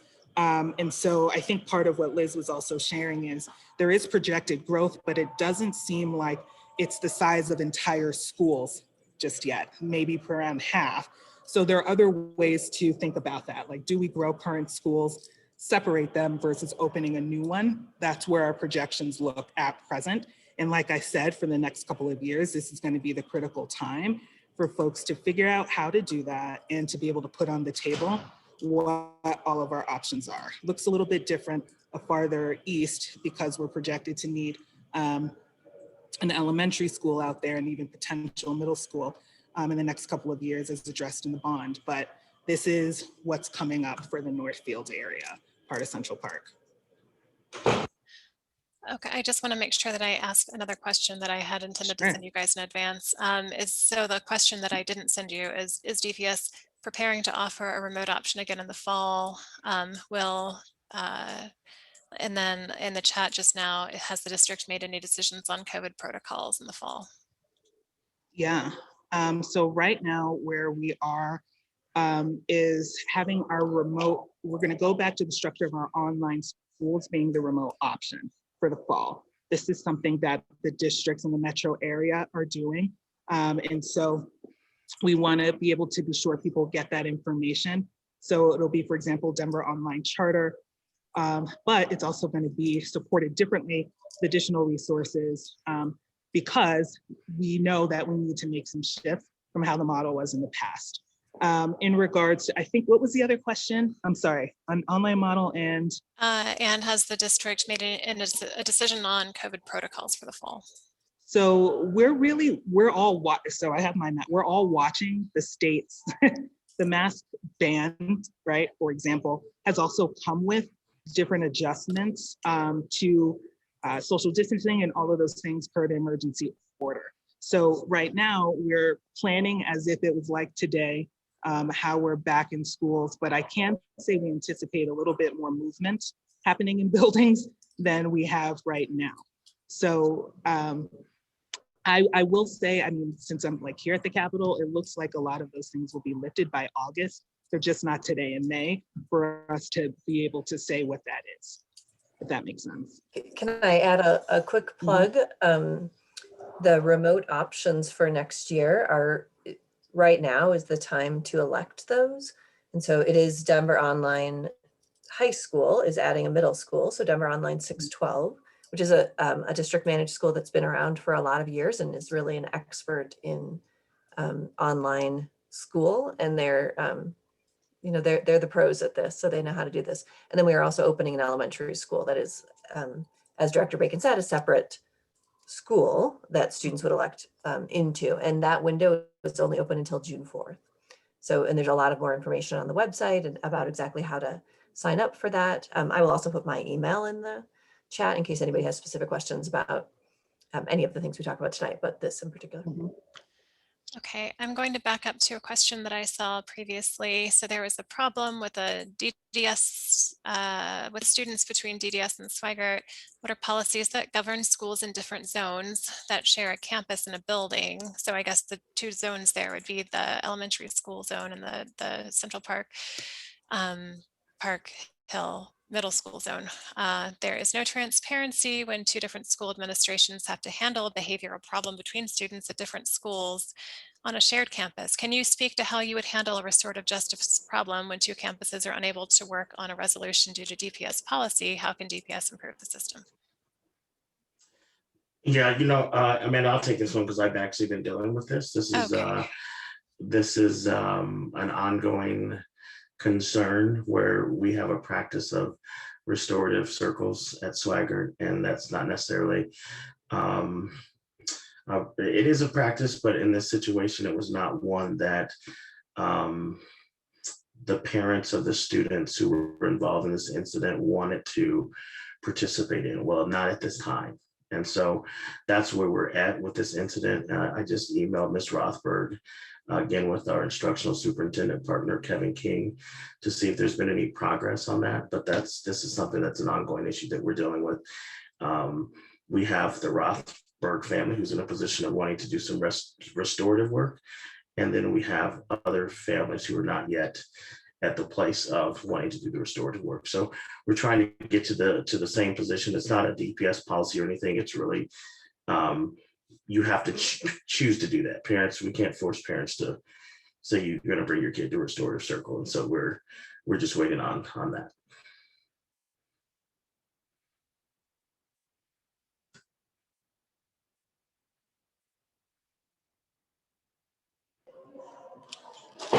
Thank you. Amanda, I think you're on mute. I am. So I think that this sounds like it's talking about a specific issue that Vernon is aware of. So I think that I would address Christina's questions directly to Vernon. I don't know. Vernon, is there anything else you would like to say in the context of this comment, which is, it seems like there's going to be an automatic expulsion per state statute? No. So let me also tell you, let me just also be more transparent. That anytime an incident like the one we've had that happened, there were some things that were said to the Rothberg family, and I'm trying to be as gentle as I can with something that's currently under investigation.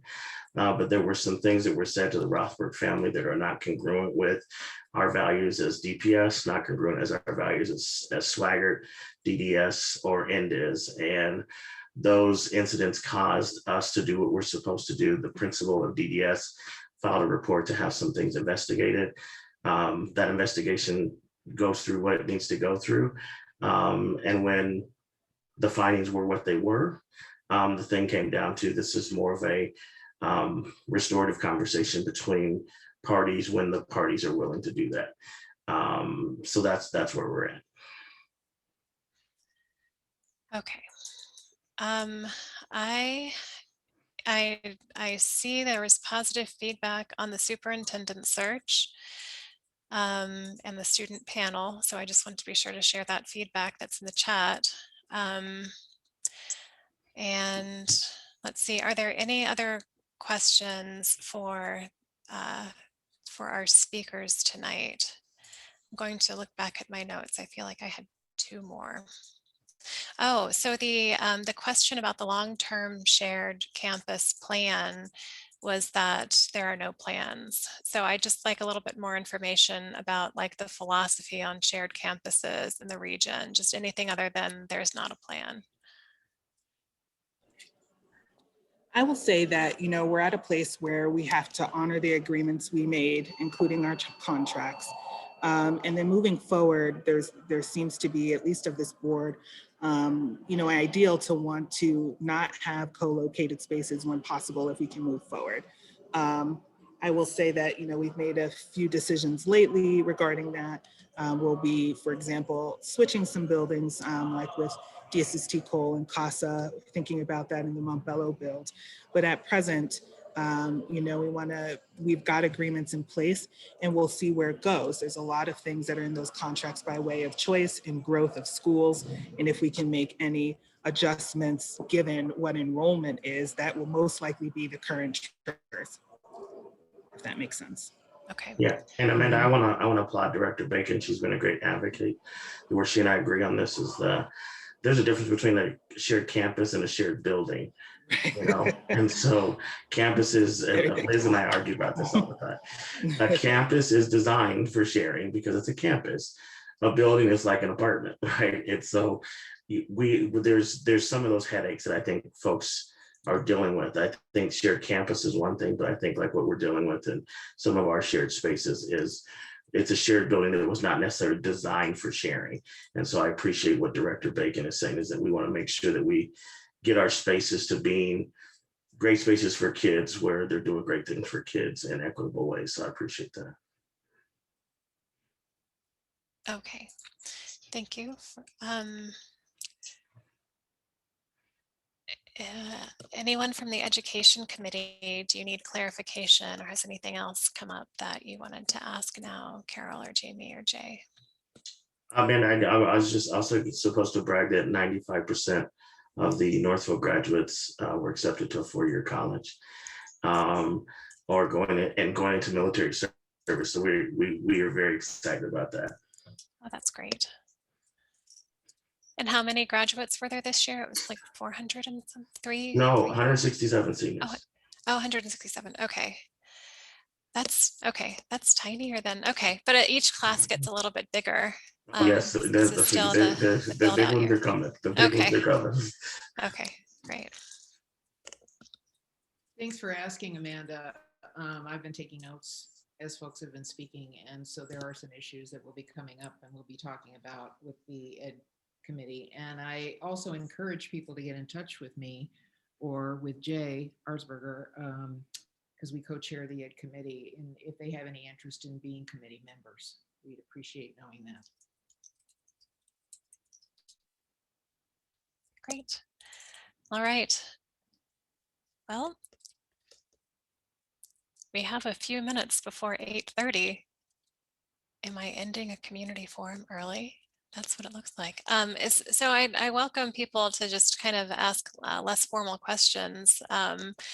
But I want to reiterate my gratitude that that so many community members, as well as our speakers, have been with us for this evening. It's a large footprint on anyone's evening, but I think it really helps to be able to come here and hear information firsthand and ask questions.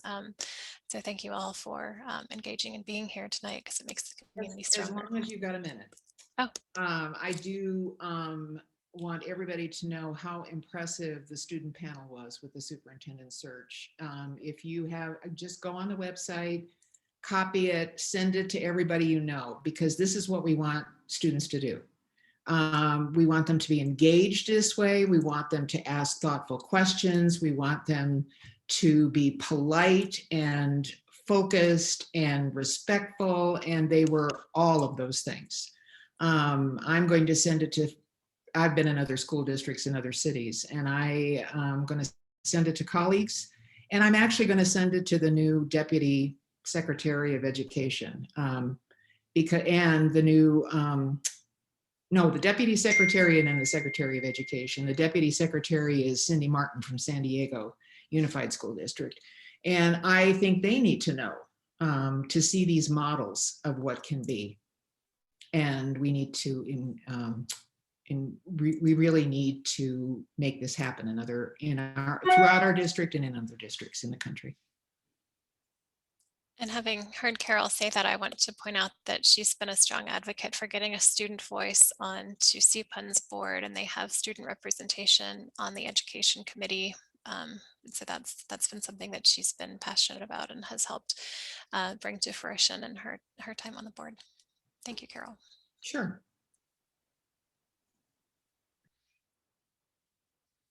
Jeff Horsfall, do you have any final comments tonight? Only to echo what you've said, Amanda. Thank you all for joining us tonight, and thank you to our speakers. It's incredibly valuable to hear directly from you and to be able to interact with all of you. I think it makes a big difference in facilitating good community.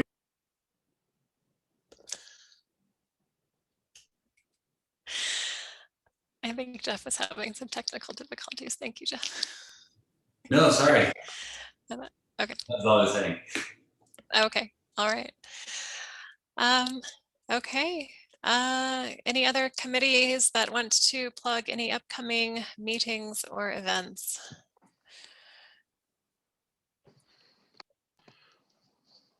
Amanda, you might notice that a few of the board members, if I turn my camera back on, are wearing our Central Park garb. Jeff has his on. I think Mark has his on. We will have more items on the CPUN website. And we had, I would just say, if your kids need a mask, buy one of the Central Park masks, but they're not adult size, just so you know. But there are some good things that we'll have on the website coming up. So, and all of the proceeds from that go back into CPUN for future activities. Thank you, Brian.